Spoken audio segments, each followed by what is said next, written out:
uma certa história que eu vi que fala assim: um certo garoto perguntou ao seu pai qual o tamanho de Deus. Então, ao olhar o céu, o pai viu um avião e perguntou ao filho: que tamanho tem aquele avião? E o menino disse: ele é pequeno, quase não dá para ver. Então o pai levou o menino ao aeroporto e, ao chegar próximo de um avião, perguntou: e agora? Qual o tamanho desse? E o menino respondeu: nossa, pai, esse é enorme. O pai então disse ao menino: assim é Deus. O tamanho vai depender da distância que você estiver dele. Quanto mais perto você está dele, maior ele será na sua vida. Amém? Eu vi essa história, eu gosto muito de ler essas ilustrações, e aí eu passo alguns dias assim, meditando, desmiuçando sobre o que eu acabei de ler. E uma das coisas que me chamou a atenção nesse texto, eu separei aqui 4 coisinhas que me chamaram bastante a atenção, que eu gostaria de compartilhar com os irmãos. A primeira coisa que me chamou a atenção foi logo no início. O garoto perguntou ao pai. Comum, né? Uma história bem simples. Abre aí Provérbios 22:6. Acho que alguns irmãos conhecem. Quase saltearam esse verso. Provérbios 22:6. Eu tenho como características as minhas pregações esmiuçar bastante, vasculhar bastante a Bíblia. Então, vamos exercitar muito aí no decorrer da noite, né? A palavra. Diz assim Provérbios 22:6. Instrui o menino no caminho que deve andar, e até quando envelhecer, não se desviará dele. A primeira coisa que me chamou a atenção nesse texto, nessa ilustração, é a necessidade que a igreja tem de estar orientando os nossos filhos. Nós precisamos ter uma atenção, né? O garoto perguntou ao pai, mas o pai, graças a Deus pela nossa história aqui, ele tinha uma leve, uma boa noção de quem era Deus, de quem era o tamanho de Deus, e o pôde ilustrar de maneira eficiente para a criança. Então, o que eu gostaria de meditar, a primeira coisa que eu gostaria de meditar com os irmãos essa noite é: como poderemos ensinar se não soubermos o caminho? Como poderemos dar uma demonstração de sabedoria e de conhecimento tão claro, de uma maneira tão simples, ele pôde expressar o tamanho de Deus de forma que aquela criança pôde compreender? Então, a primeira coisa nesta noite é: precisamos ensinar os nossos filhos. Filhos, se estiverem aqui presentes, você, se seu pai ou sua mãe é um servo de Deus, você já é rico, você já é bastante abençoado, você já é uma pessoa especial, porque você vai ter ao seu lado um homem ou uma mulher de Deus que vai poder lhe ensinar sobre as coisas de Deus. E só se pode ensinar sobre as coisas de Deus aqueles que são de Deus, aqueles que verdadeiramente viram e experimentaram a glória de Deus. O segundo ponto que me levou a questionar bastante esse texto é o seguinte: o que leva Deus a ser pequeno para algumas pessoas, né? Deus, para nós sabemos, para nós Deus é grande, mas para algumas pessoas Deus é bastante pequeno. E aí eu enumerei 4 possibilidades. A primeira possibilidade está lá em João 14, verso 6. Abra aí rapidinho. Evangelho de João 14, verso 6.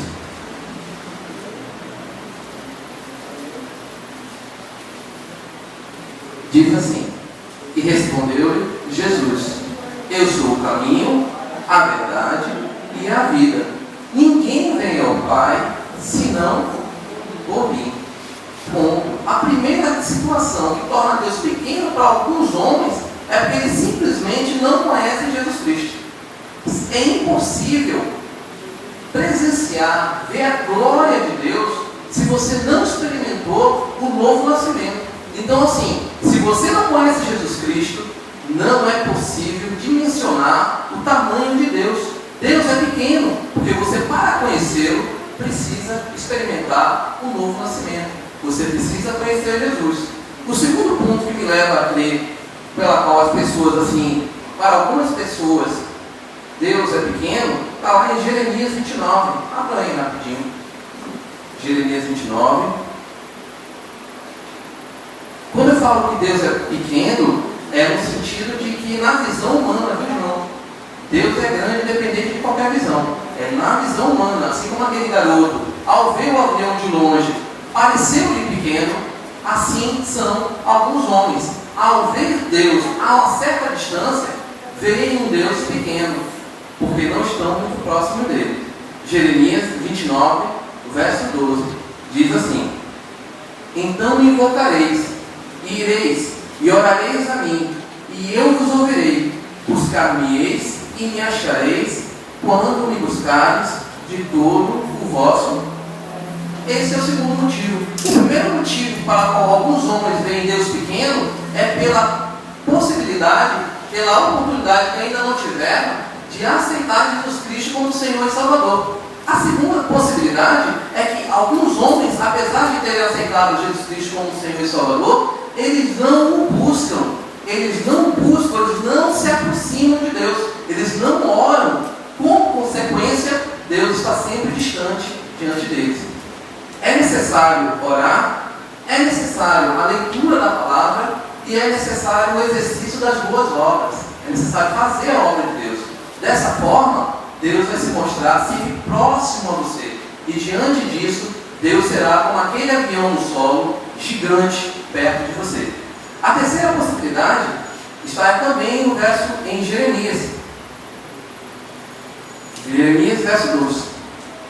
29, perdão, Jeremias 29, o verso 12.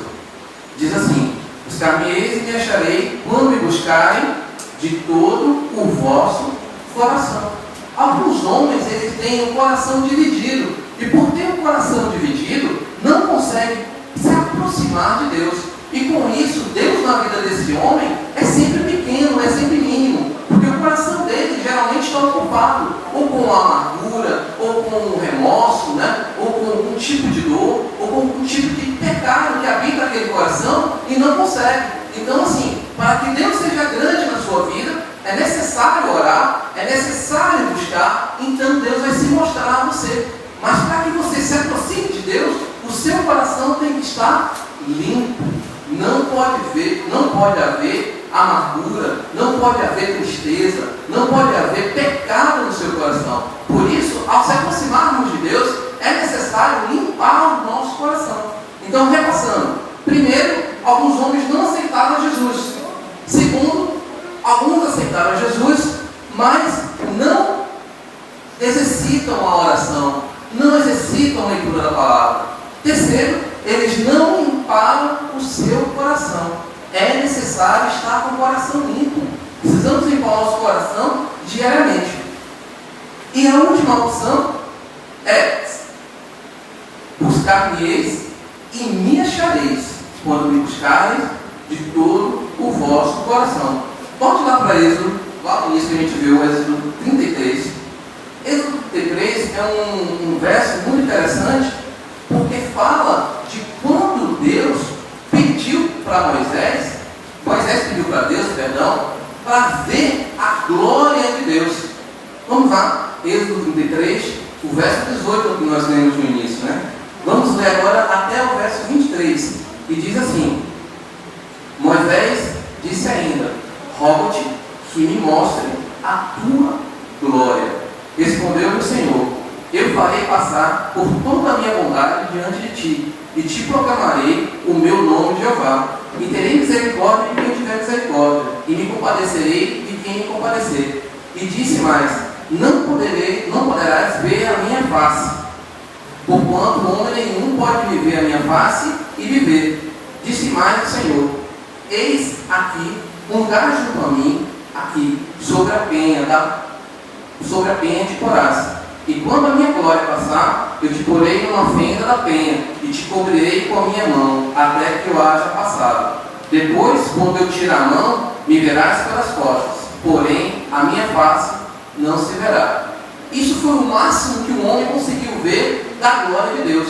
E para chegar a esse ponto, nós vamos assim fazer uma rápida recapitulação de quem era Moisés.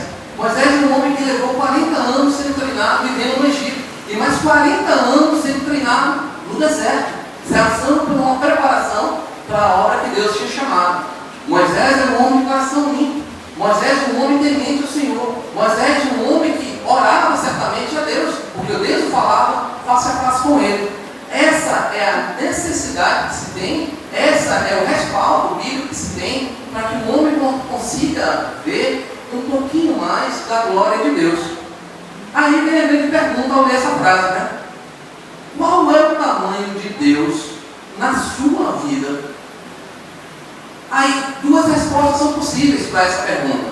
A primeira resposta é de um avião em voo. Um avião lá no alto. Essa é a possibilidade. Para quem respondeu, para quem tem essa resposta como a resposta para essa pergunta, resta a explicação, né? Precisa-se, em primeiro lugar, aceitar Jesus Cristo como Senhor e Salvador. Em segundo lugar, é preciso ter uma vida de oração, é preciso ter uma vida de estudo à palavra, é preciso ter uma vida de dedicação à obra do Senhor. Terceiro, é necessário ter um coração limpo, limpar a cada dia o nosso coração. Fazendo isso, nós seremos como aquele menino que, ao se aproximar de um avião em solo, percebeu a grandiosidade de Deus naquela vida.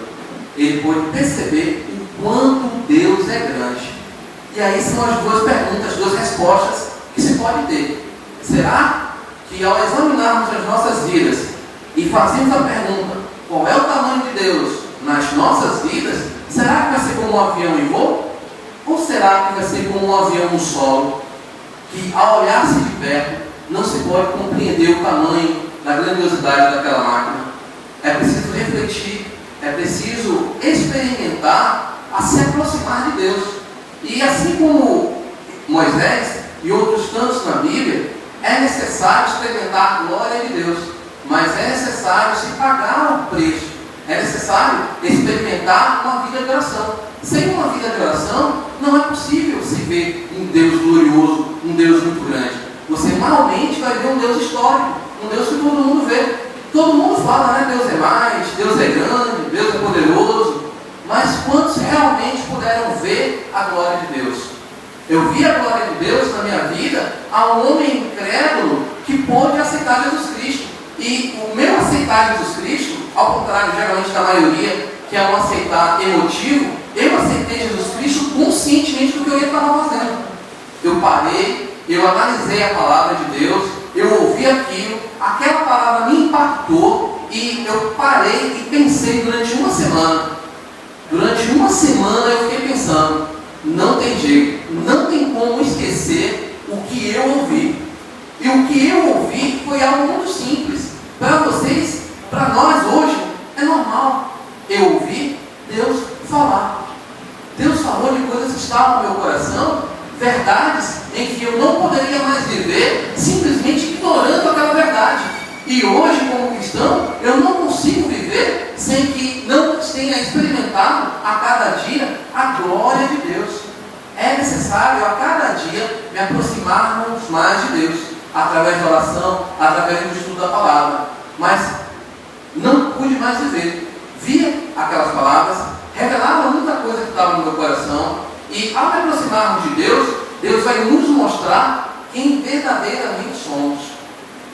Tudo que somos, tudo que temos, é exposto quando nos aproximamos de Deus.